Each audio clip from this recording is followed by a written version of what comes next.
80 million years. The Namib Desert has endured longer than humanity itself, longer than even the youngest mountains on this planet. And today, it is slowly killing everything that lives upon it. At the foot of the Sossusvlei Dunes, towering over 300 meters high, the tallest dunes on Earth, a waterhole has run completely dry. Around the rim of the hole, tracks pressed into the sand tell a story. Dozens of species came here seeking water, every single one left empty-handed.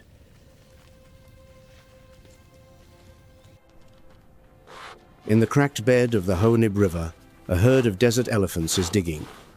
The matriarch, the lead female, drives her tusks and front legs into the hardened earth, searching for something the naked eye cannot see.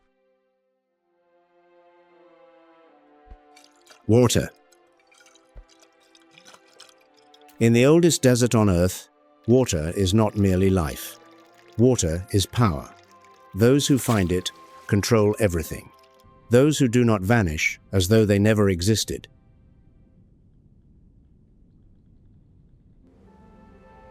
Welcome to WildLifeDocs, where we explore the most extraordinary mysteries of the natural world.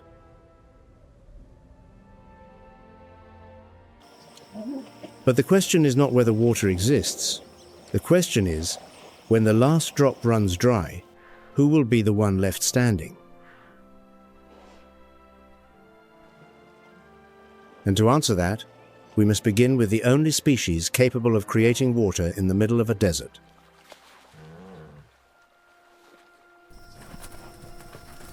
Namibia's desert elephants are not a separate species. They are African bush elephants, the same species as the giants roaming the Serengeti plains, but adapted over generations to one of the harshest places on the planet.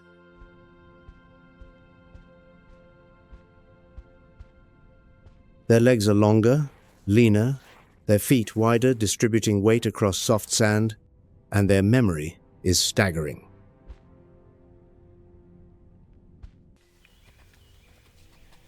The matriarch leads her herd of 5 to a dry riverbed where she found water decades ago. Not last year, decades.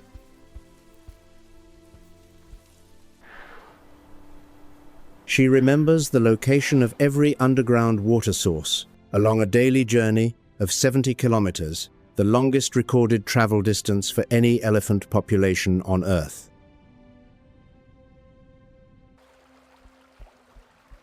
While savanna elephants drink every day, desert elephants can go 4 consecutive days without water, 4 days under 45-degree heat. The matriarch stops. She has found the exact spot.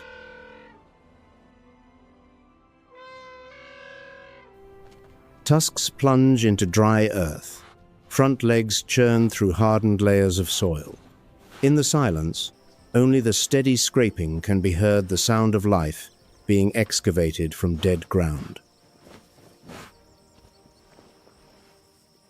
Then water seeps through, slowly, drop by drop, but enough.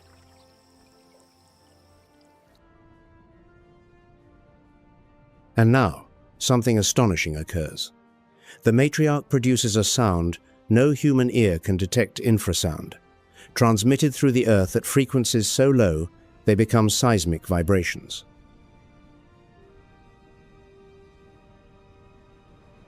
Those vibrations travel 10 kilometers. Some studies have recorded up to 32 kilometers. Every elephant in the region hears through their feet via vibration receptors in their soles.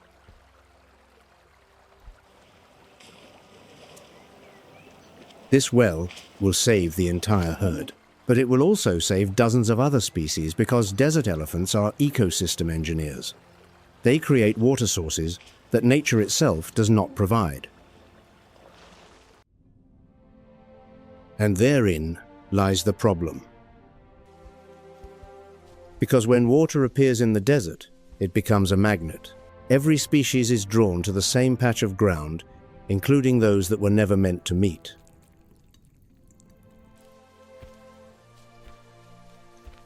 In northwestern Namibia, only about 150 desert elephants remain. The IUCN lists them as endangered. If the matriarch dies, the memory of these water sources dies with her. And every species that depends on her wells will die too.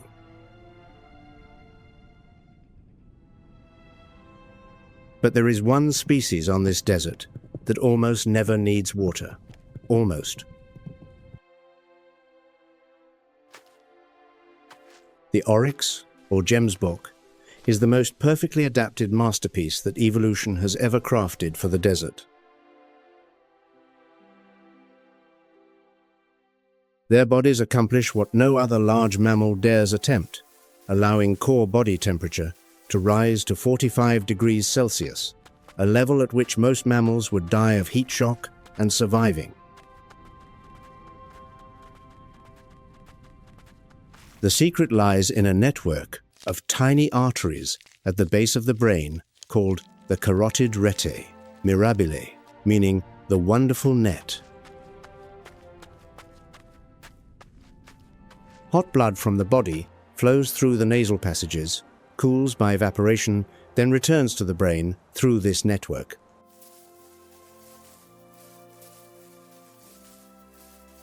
The result: the Oryx brain remains cooler than the body's core temperature, a flawless natural air conditioning system without shedding a single drop of sweat. And water? The Oryx extracts all its moisture from food, wild summer melons, roots, and desert tubers. They can survive for weeks, even months, without drinking a single sip.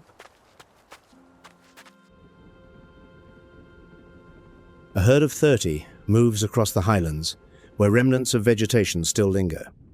Each animal weighs between 180 and 240 kilograms. Top speed, 60 kilometers per hour, and atop each head a pair of horns, straight as spears, measuring 60 to 120 centimeters in length. Those spears are not merely for display. There are documented cases of Oryx killing lions with their horns, driving them straight through the attacker's body.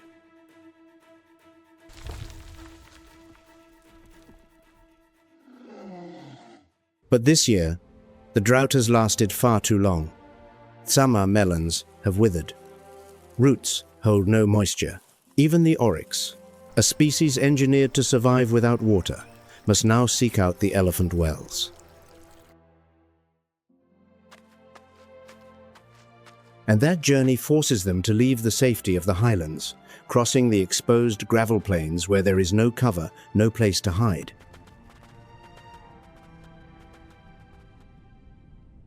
But the path to water is also the path into a killing ground, because on the dunes ahead, something has already caught the scent of Oryx tracks. And it is waiting. Lying motionless atop a dune crest, its sand-colored coat blending seamlessly into the terrain, a lioness surveys the horizon.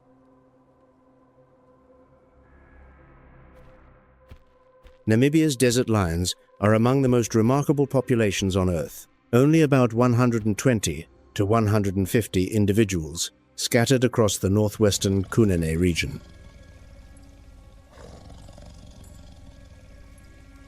Dr. Philip Stander spent more than 20 years studying them. And he knew that desert lions are unlike any other lions in the world. Their manes are thinner, paler. Some males have almost no mane at all, reducing heat stress under the scorching sun. Their coats are a pale, sandy hue, flawless camouflage against golden dunes.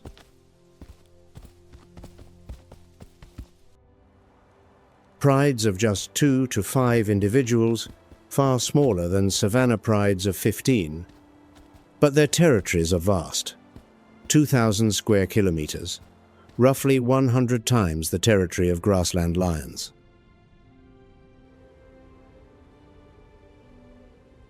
They walk over 30 kilometers every night to patrol, and they do not drink water, they extract it from the blood of their prey.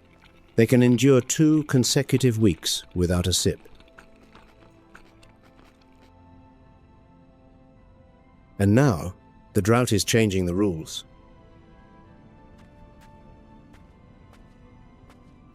Oryx, a species that typically inhabits the highlands, far beyond the reach of lions, are being forced to descend.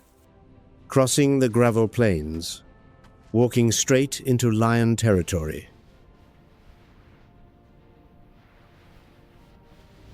The lioness on the dune crest has spotted fresh tracks in the sand. She knows the direction, she knows the timing, and she begins to follow patient, silent. Night will fall, and night belongs to the lions. Dusk drapes the gravel plains in a wash of blood red.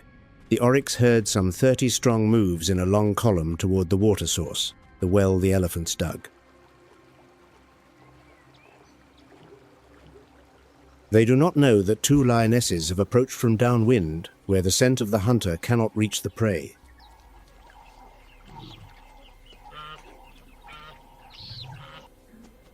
The distance closes. 50 meters, 30, 20. Then the chase begins.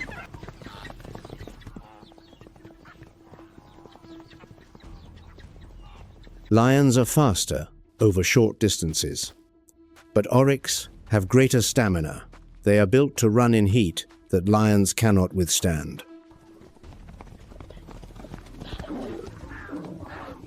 A young Oryx becomes separated from the herd, a mistake that cannot be undone. The lioness strikes claws, sinking into its flank.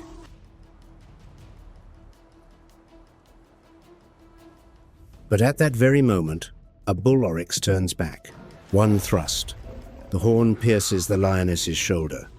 Blood. The lioness releases the prey, staggering backward. Both sides pay the price. The young Oryx escapes, but wounded. The lioness survives, but the wound will torment her for days. In the desert, no victory comes free. Every meal is paid for in blood on both sides.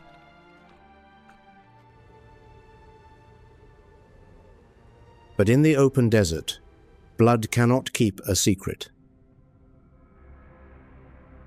The scent of blood carries far on the hot, dry air, and there is one species that can detect it from kilometers away, the spotted hyena.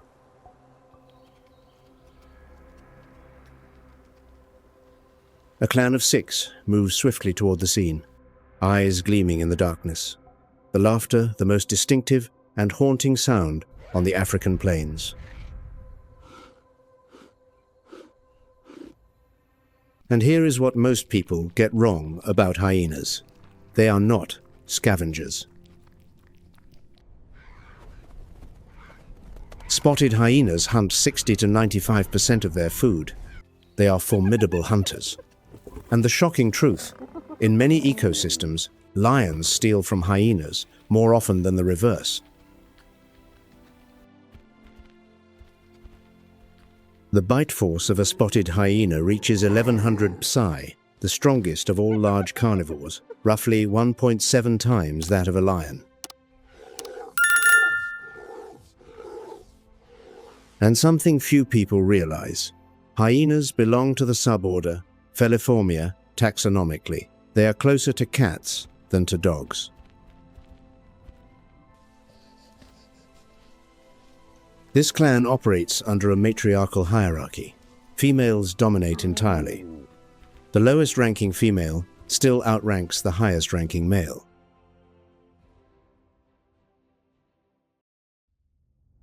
6 hyenas overpower the small lion pride of just 2 on the open desert. No thickets to shelter behind, no terrain advantage, only numbers and crushing jaws.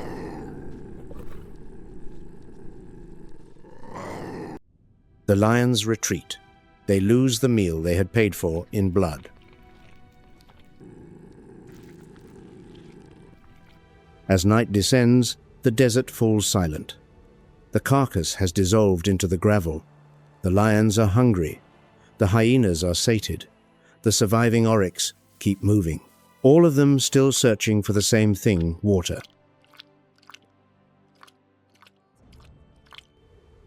But there is one species on this desert that needs no contest. It fears no lion. It fears no hyena. It fears nothing at all.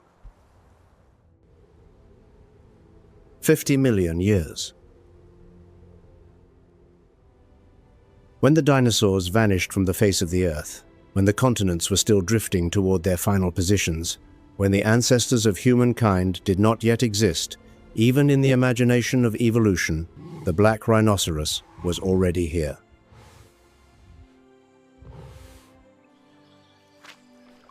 And this morning, a bull-black rhino is descending into the dry riverbed where the elephant well still seeps. 1,400 kilograms, as heavy as a car, yet its top speed reaches 55 kilometers per hour, absurdly fast for a body of such immense size.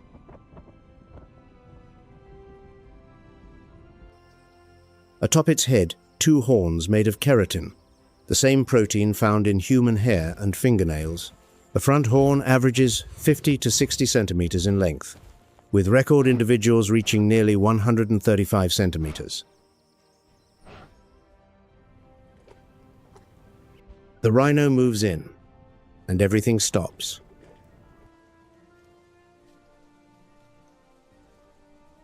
The lion pride, the same ones that just lost their meal to the hyenas, see the rhino, they back away. No hesitation, no calculation. Instinct says, stay clear.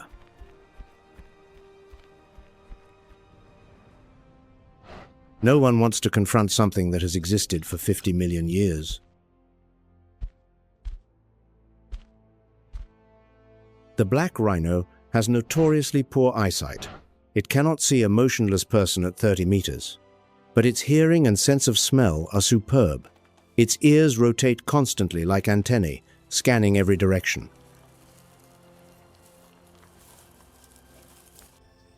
And the default response of a rhino to any perceived threat is charge, not flee, not hide.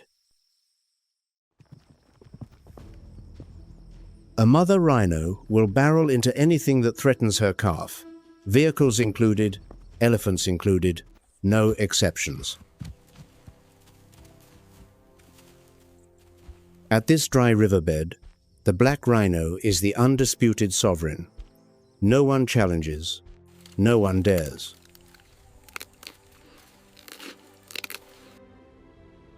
Which species do you believe truly rules the Namib Desert? The elephant, the lion, or the rhino? Let WildLifeDocs know in the comments below. But the mightiest creature in the desert now faces its greatest enemy, and that enemy does not come from nature.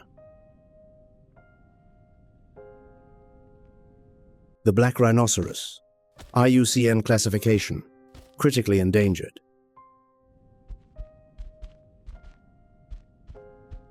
A species that survived the extinction event that wiped out the dinosaurs, survived the ice ages, survived millions of years of drought and flood, is now being driven to the brink of extinction. Not by lions, not by drought, by humans.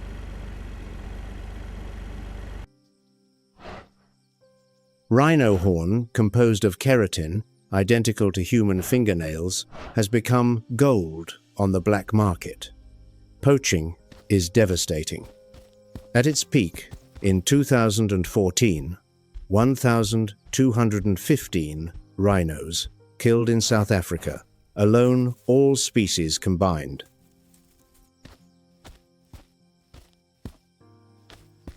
(1,215) in a single year.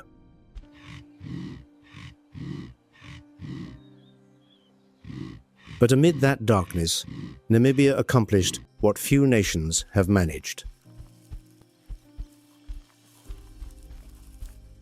The communal conservancy system, where local people themselves become the guardians of rhinos. They patrol, they report, they fight, and it works.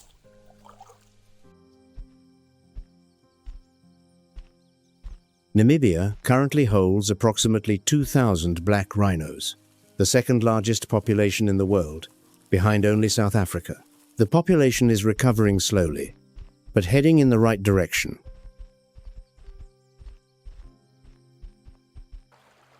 The bull rhino at the dry riverbed finishes drinking.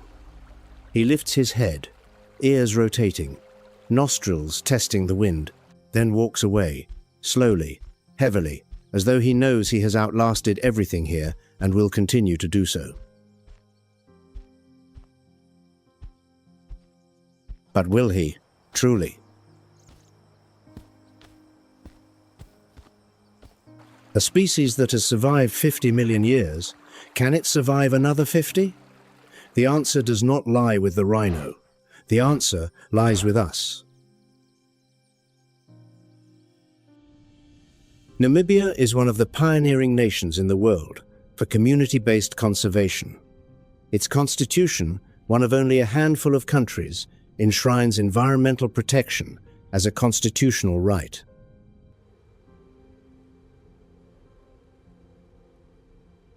But this 80-million-year-old ecosystem now faces an unprecedented challenge: climate change.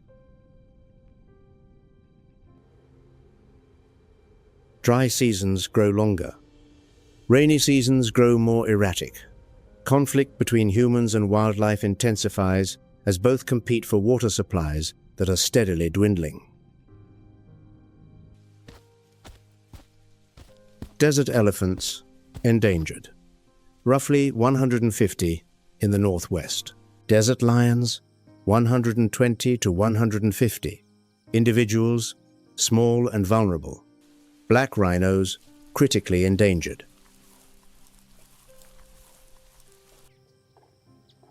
All of them depend on a single thing: water. The rains arrive, without fanfare, without warning, just grey clouds gathering on the distant horizon, and then the rain falls, for the first time in many months. Water seeps from the earth. The dry riverbed begins to carry a flow fragile, feeble, but real. The elephants return. The matriarch leads the herd.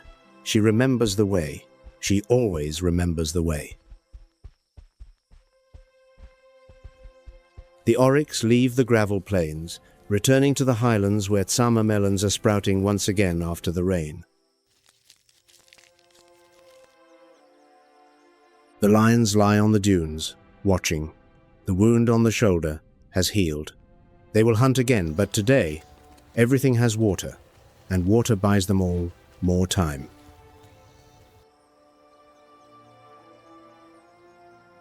In the oldest desert on Earth, the last drop of water is never truly the last, so long as someone still remembers the way back. And the elephant matriarch, with decades of memory, with feet that have walked 70 kilometers a day for an entire lifetime, is the living memory of the desert.